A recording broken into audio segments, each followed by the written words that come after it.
Hello ସାଙ୍ଗମାନେ, ମୋତେ ଆମ୍ବ ଖଟା ବହୁତ ପସନ୍ଦ। ଚାଲନ୍ତୁ ଆଜି ଆମ୍ବ ଖଟା ବନେଇବା।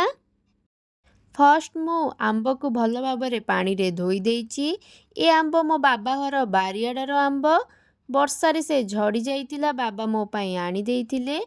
ଆମ୍ବକୁ ମୁଁ ଚୋପା ଥାଇକି କଟ୍ କରିଛି। ଏ ଆମ୍ବ ବହୁତ ଜଲ୍ଦି ସଫ୍ଟ ହୋଇଯାଏ, ସେଥିପାଇଁ ମୁଁ ଏବେ ପ୍ୟାନ୍ରେ ତେଲ ନେଇଯାଇଛି। ସେଥିରେ 5 ଫୁଟଣ, ଗୋଟେ କଞ୍ଚା ଲଙ୍କା, କୋରା ଅଦା ଆଉ ଭେର୍ସୁଙ୍ଗା ପତ୍ର ଦେଇ ଟିକେ ମୁଁ ଭାଜି ଦେଇଛି। ଏବେ ମୁଁ ସେଥିରେ କଟା ହୋଇଥିବା ଆମ୍ବକୁ ଦେଇଦେବି। ଏବେ ମୁଁ ସେ ଆମ୍ବରେ ଲୁଣ ଆଉ ହଳଦୀ ଗୁଣ୍ଡ ଦେଇଦେବି। ତାକୁ ଭଲ ଭାବରେ ଆମେ ମିକ୍ସ କରିଦେବା। ଏବେ ମୁଁ ତାକୁ ଘୋଡ଼େଇକି ତାକୁ ସଫ୍ଟ ହେବାକୁ ଛାଡ଼ିଦେବି।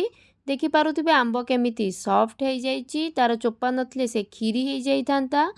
ଏବେ ମୁଁ ସେଥିରେ ଚିନି ଦେଇ ତାକୁ ଭଲ ଭାବରେ ମିକ୍ସ କରିଦେବି।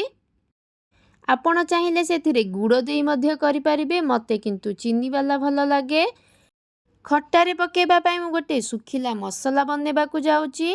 ପ୍ୟାନ୍କୁ ମୁଁ ଗରମ କରି ସେଥିରେ ପାନମହୁରି, ଜିରା, ଶୁଖିଲା ଲଙ୍କା ଦେଇଛି।